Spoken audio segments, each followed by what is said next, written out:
A long time ago, there was a high-class rich man.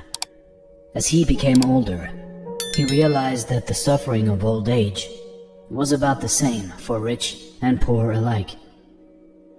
So he gave up his wealth and class position and went into the forest to live as a poor monk. He practiced meditation and developed his mind. He freed himself from unwholesome thoughts and became contented and happy. His peacefulness and friendliness gradually drew 500 followers to his side. At that time, long ago, most monks usually looked pretty serious. But there was one monk who, even though he was quite dignified, always wore at least a little smile on his face. No matter what happened, he never lost this glimmer of inner happiness, and on happy occasions, he had the broadest smile and the warmest laughter of all. Sometimes monks, as well as others, would ask him why he was so happy that he always wore a smile. He chuckled and said, "If I told you, you wouldn't believe me. And if you thought I spoke a lie, it would be a dishonor to my master." The wise old master knew the source of the happiness that could not be wiped from his face, and so he made this happiest monk his #1 assistant. One year, after the rainy season, the old monk and his 500 followers went to the city. The king permitted them to live in his pleasure garden for the springtime. This king was a good man, who took his responsibilities as a ruler seriously. He tried to protect the people from danger and increase their prosperity and welfare. He always had to worry about neighboring kings, some of whom were unfriendly and threatening. He often had to make peace between his own rival ministers of state. Sometimes his wives fought for his attention and for the advancement of their sons. Occasionally, a dissatisfied subject even threatened the life of the king himself. And of course, he had to worry constantly about the finances of the kingdom. In fact, he had so much to worry about that he never had time to be happy.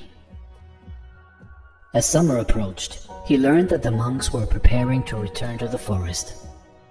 Considering the health and the welfare of the old leader, the king went to him and said, "Your Reverence, you are now very old and weak. What good does it do to go back to the forest? You can send your followers back, but you remain here." The chief monk thought about it, and then called his #1 assistant to him and said, "You are now to be the leader of the other monks, while you all live in the forest.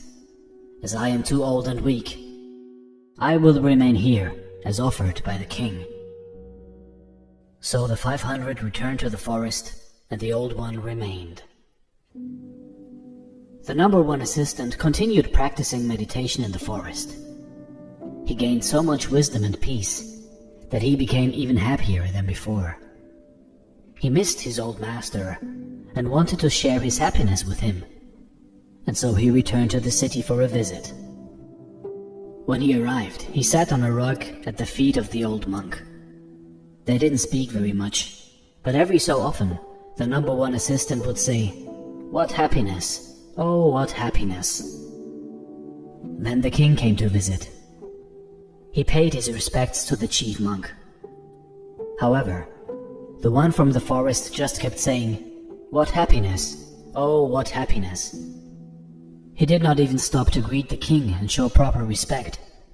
And this disturbed the king, and he thought, "With all my worries, as busy as I am looking after the kingdom, I take out time for a visit, and this monk does not respect me enough to even recognize me. How insulting!"